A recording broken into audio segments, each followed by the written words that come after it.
Hi guys, this is Constance from Zuva. If you are a medical practitioner, this is for you.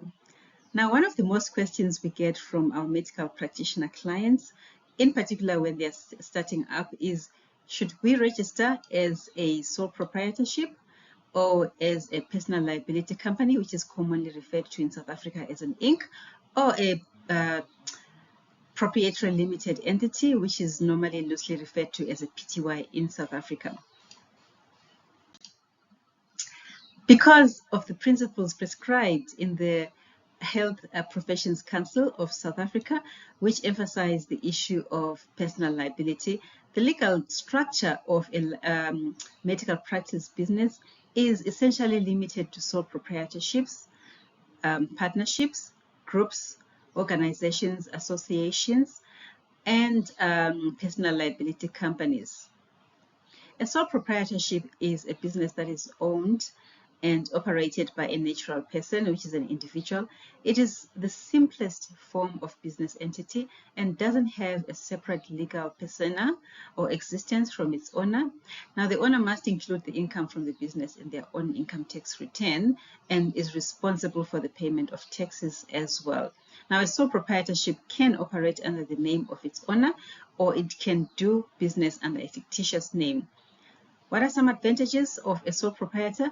Well, it is simple to establish and operate because it's essentially got the freedom to operate and make decisions and has a minimal number of legal requirements.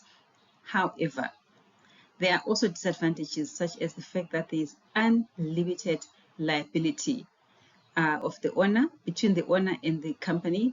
So, for example, if anything goes wrong in the business, because the business and the person are essentially the same person, it means that in theory, the assets of the individual can also be attached.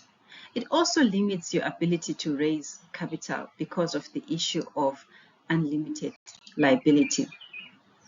Now, with respect to an Inc. versus a PTY, these two structures, to be honest, are very similar and include aspects such as their respective tax implications. Very, very similar, not much difference there. And the only key difference is the aspect of personal liability. In a personal liability company, the directors or the incorporators who the incorporator rather, who first registers the company is held personally liable for the actions of the company. And this applies for lawyers, this applies for accountants, because we do have that fiduciary responsibility. And this means that if there is malpractice, the incorporator may be sued in their individual capacity. The Inc. is the most appropriate for professionals where issues of practice, professional advice is involved, like I said, in the case of auditors, lawyers, and so forth.